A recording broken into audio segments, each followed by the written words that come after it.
I turned 73 on a Tuesday in October, and my children threw me a party I'll never forget, though not for the reasons they intended. The dining room of my own home was filled with people I'd raised, fed, and loved for decades, and not one of them looked me in the eye. Not when they arrived. Not when they sang happy birthday with voices that sounded like they were reading from a script. Not when they cut the cake I didn't even want. They looked at each other, at their phones, at the elaborate decorations my daughter-in-law had insisted on, but never at me. I sat at the head of the table in the chair my late husband Robert built with his own hands 40 years ago, and I felt like a ghost in my own life. That's when I caught the eye of Mr. Harrison, my attorney, who stood quietly by the window with a leather folder tucked under his arm, and something shifted inside me like tectonic plates finally settling after years of tremors. Let me tell you how I got here, to this moment of crystal clarity, because it didn't happen overnight. It happened in small cuts over many years, the kind that don't bleed much at first, but never quite heal. I had 3 children: Michael, the oldest, who worked in finance and wore suits that cost more than my monthly grocery bill; Catherine, my middle child, who married a real estate developer and moved into a house with more bathrooms than people; and David, my youngest, who I'd bailed out of business failures twice, and who still called me whenever he needed money. I loved them the way mothers do, which is to say completely, irrationally, and without reservation. Robert and I had built a good life together. He was a contractor, worked with his hands, came home tired but satisfied every evening. We saved money. We bought this house in 1978 when the neighborhood was just starting to develop, and we watched it grow into one of the most desirable areas in the city. We never lived extravagantly, but we were comfortable, more than comfortable, if I'm honest. After Robert died 5 years ago, something changed in my children.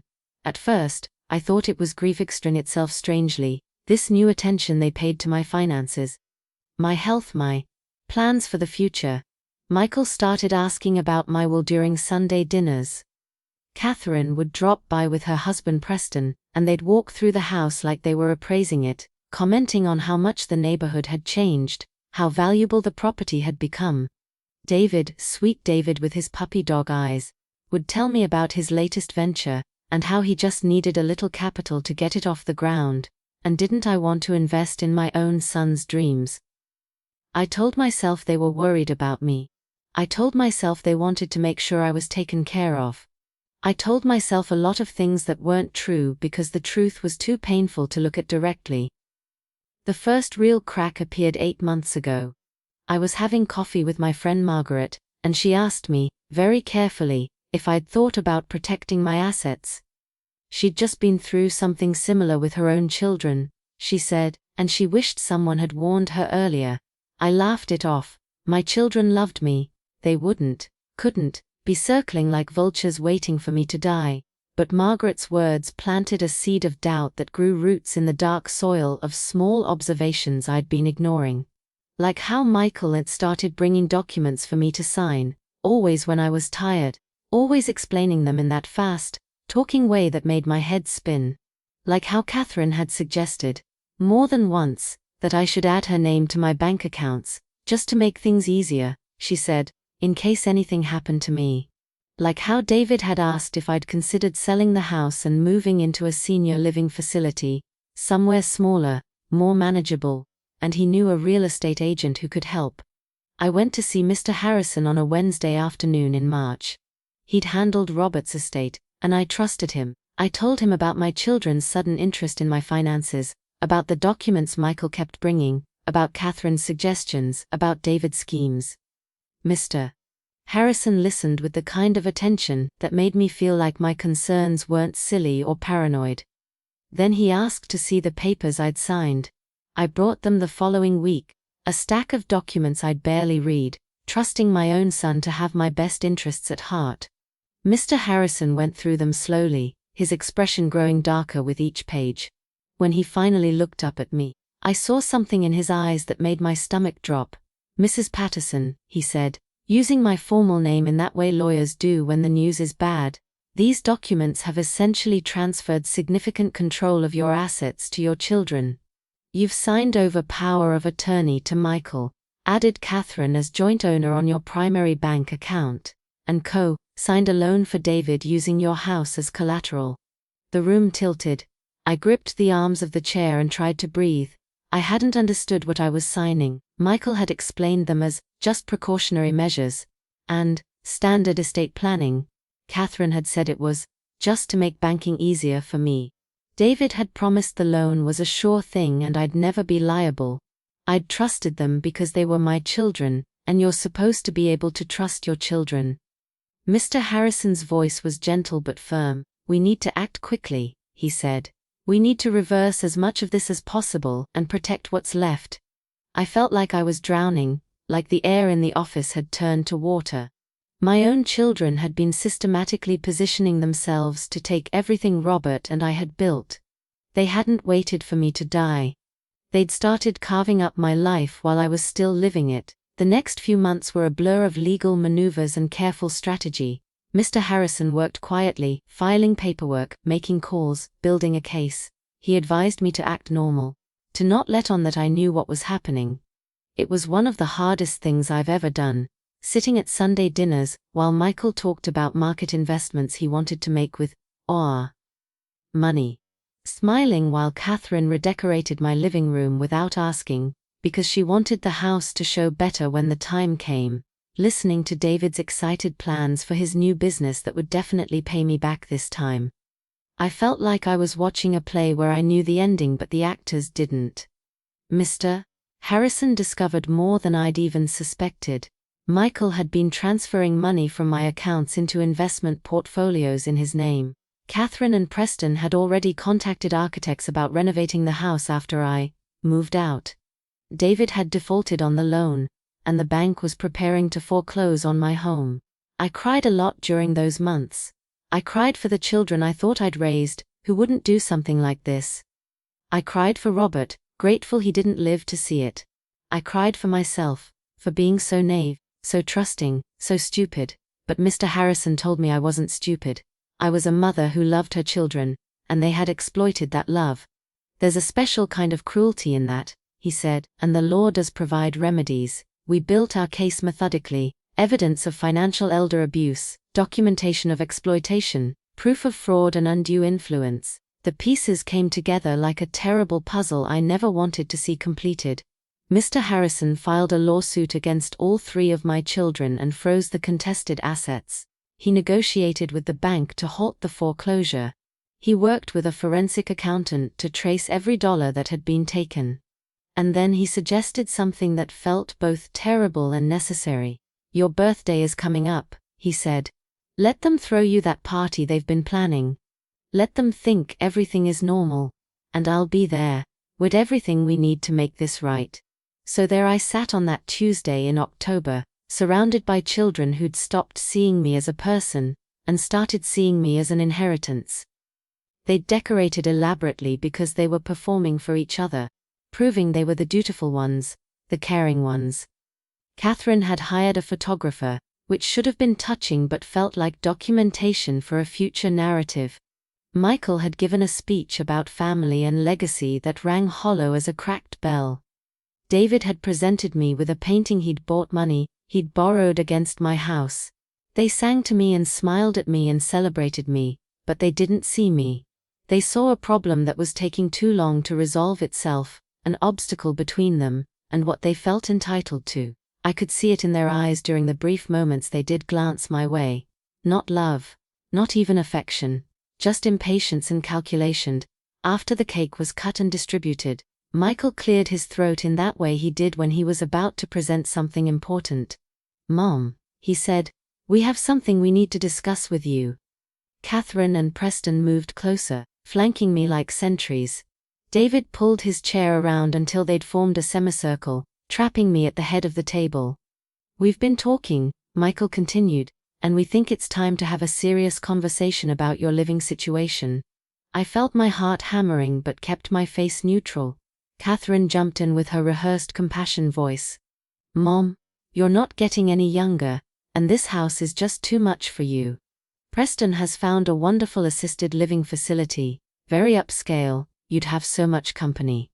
You wouldn't have to worry about anything. David added his piece. We could sell the house and invest the money for you. Make sure you're taken care of. His voice was so sincere, so concerned, so thoroughly false that I wanted to laugh or scream or both. Michael pulled out another document, because of course he did. We just need you to sign a few things, he said, to get the process started. Authorize the sale, transfer the deeds, simple formalities really. He set the papers in front of me and held out a pen. This was it. This was the moment they'd been building toward. The birthday party, just elaborate staging for this final act of betrayal. They'd spent thousands on decorations and cake and a photographer to document their devotion, all to soften me up for this. To make me compliant. To make me sign away the last pieces of my life that they hadn't already claimed. I looked down at the documents, then up at my children's expectant faces. They were still avoiding my eyes, looking at each other, at the papers, at some point past my shoulder. That's when I spoke for the first time since they'd started their intervention. I notice none of you have looked at me today, I said quietly. Not really looked at me. You've looked at this house you want to sell. You've looked at each other to coordinate your performance. But you haven't looked at your mother. The room went very still. Michael's professional smile flickered. Mom, don't be dramatic, he started, but I held up my hand. I'm not being dramatic, I said, and my voice was stronger now. I'm being observant. I've been observing a lot lately. I've observed money disappearing from my accounts. I've observed documents I signed under false pretenses. I've observed my own children treating me like an inconvenient obstacle to their inheritance. The color drained from Catherine's face. Mom, what are you talking about? She said, but her voice lacked conviction. Preston put his hand on her shoulder, and I saw the flash of fear in his eyes. Oh, he knew. They all knew. I turned to look at Mr. Harrison, who'd been standing quietly by the window this entire time, watching everything. My children followed my gaze and seemed to notice him for the first time. This is Mr. Harrison, my attorney, I said. I invited him to my party. I hope you don't mind. Michael found his voice first, always the quickest to recover. An attorney. Mom, why do you need an attorney at your birthday party? His tone tried for casual but landed on nervous. Mr. Harrison stepped forward, setting his leather folder on the table. Because your mother asked me to be here, he said calmly, and because I have some documents of my own that need to be reviewed. He opened the folder and pulled out a thick stack of papers. Over the past 8 months, he continued, I've been working with Mrs. Patterson to address a serious case of financial elder abuse. My children's faces went through a fascinating progression of emotions. Confusion, then recognition, then panic, then anger. I watched it happen like time-lapse photography of a storm system forming. Mr. Harrison continued in his measured lawyer voice. We have documented evidence of systematic financial exploitation, unauthorized transfers of funds, fraudulent use of power of attorney, forgery of signatures, loans taken out under false pretenses using Mrs. Patter's home as collateral without her informed consent. The list goes on. I've filed a comprehensive lawsuit on behalf of my client, and I've already frozen all contested assets. As of this morning, the court has granted temporary restraining orders, preventing any of you from accessing your mother's accounts, or attempting to sell her property. Michael shot to his feet, his chair scraping violently against the floor. This is ridiculous, he shouted. We're her children. We're trying to help her. Mr. Harrison didn't flinch. If you were trying to help her, he said, you wouldn't have forged her signature on 3 separate documents. You wouldn't have transferred over $200,000 from her retirement accounts into your personal investment portfolios. You wouldn't have told her she was signing routine paperwork when you were actually giving yourself unlimited access to her finances. Catherine started crying, but they weren't real tears, just the theatrical kind she'd used since childhood when she wanted sympathy. Mama, how could you do this to us? She sobbed. We're your family. The irony of that statement, coming from her, after everything she'd done, would have been funny if it wasn't so heartbreaking. You're right, I said quietly. You are my family. That's what makes this so devastating. I trusted you because you're my children. I loved you unconditionally. And you used that love as a weapon against me. You didn't see a mother who raised you, who sacrificed for you, who would have given you anything you needed if you'd just been honest. You saw an asset to be liquidated, a problem to be managed, an old woman too stupid to notice what you were doing. David was the only one who didn't seem angry, just defeated. He slumped in his chair, and when he finally spoke, his voice was small. "Mom, I'm sorry. I needed the money. The business, I couldn't let it fail."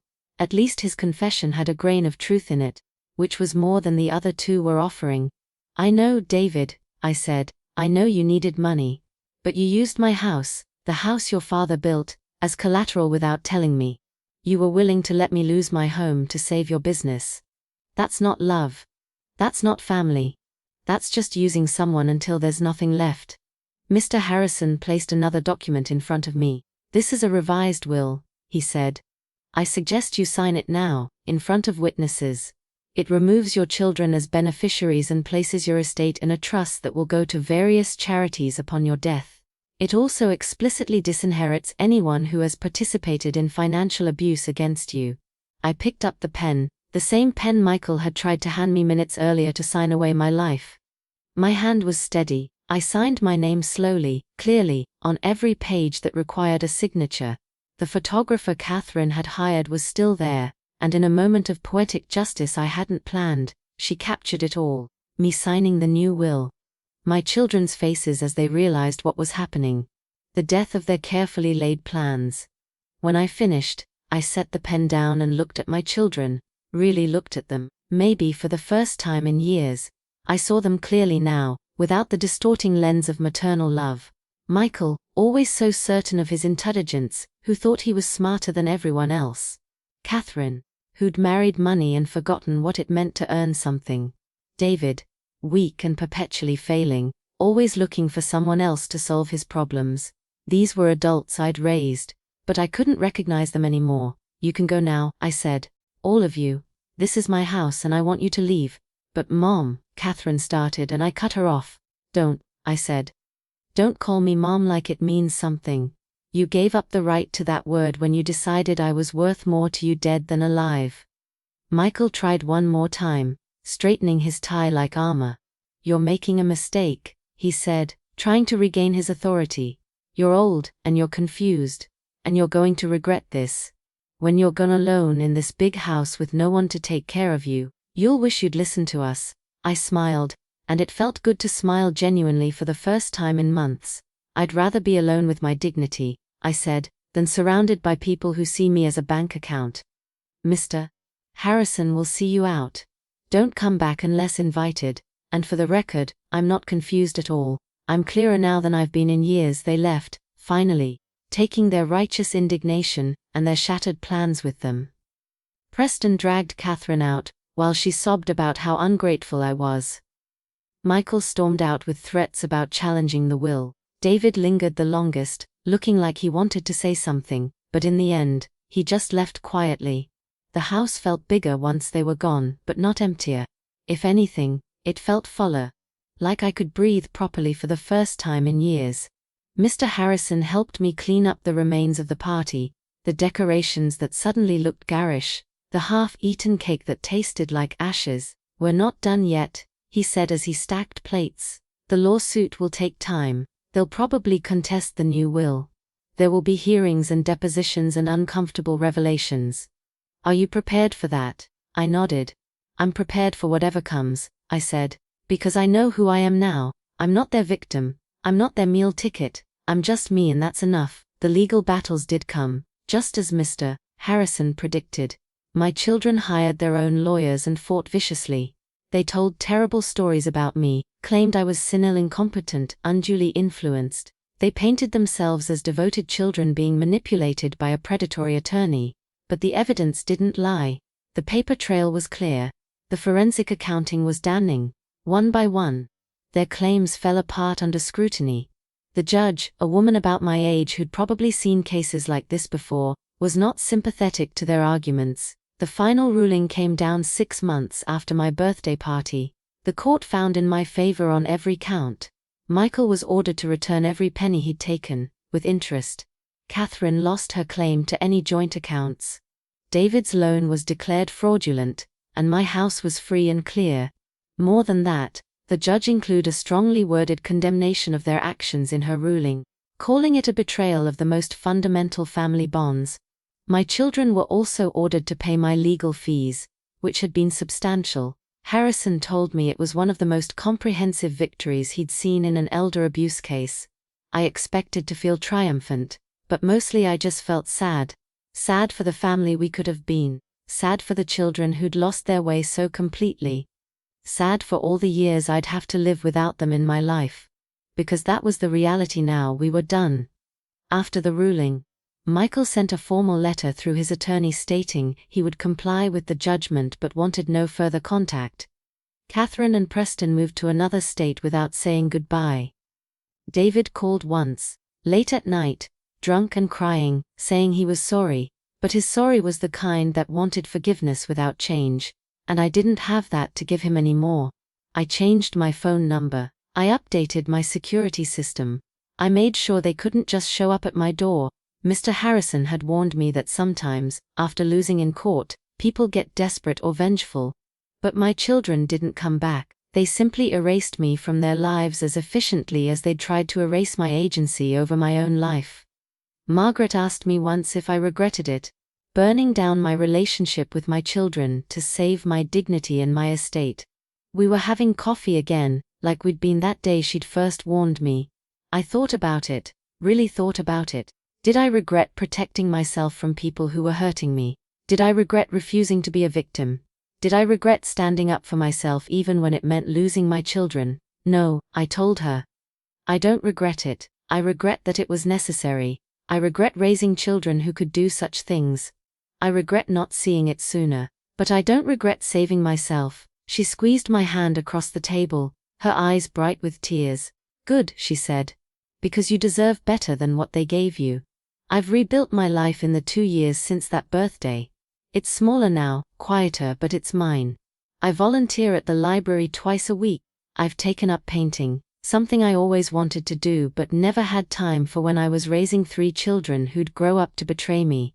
I've made new friends, people who see me as a person, not as a resource.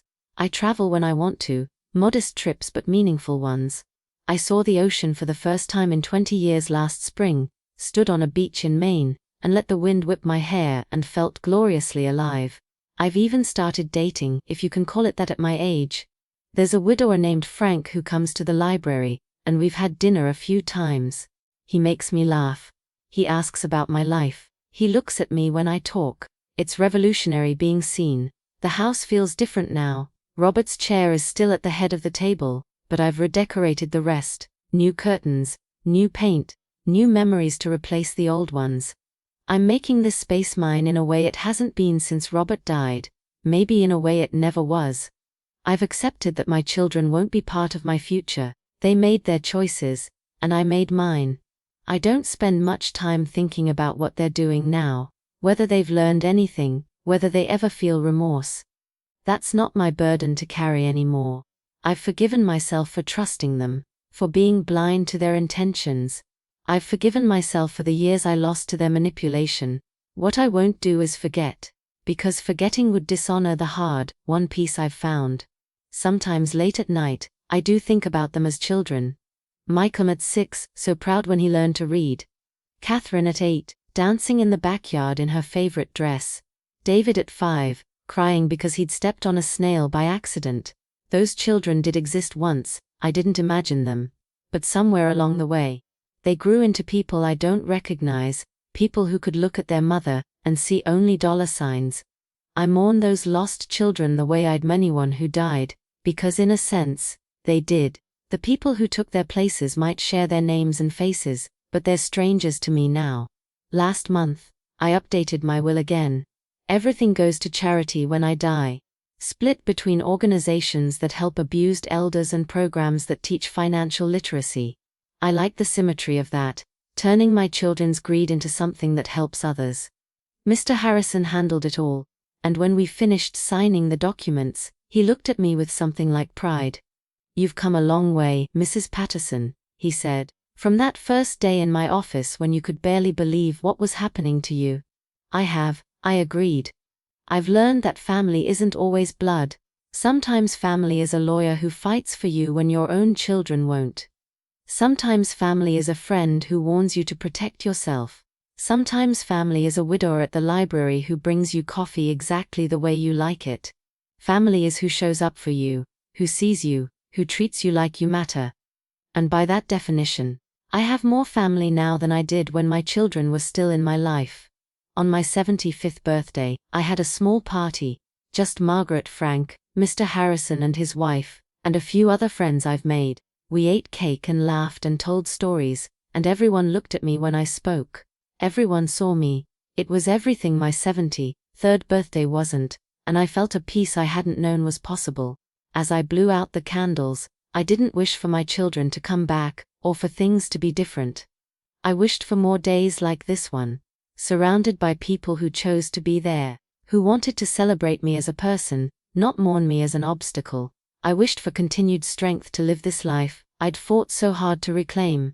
And I wished, perhaps selfishly, that my children would someday understand what they'd lost, not in money or inheritance, but in love. They'd traded a mother's unconditional love for financial gain, and ended up with neither. That's the real tragedy of this story. Not what they did to me, but what they did to themselves.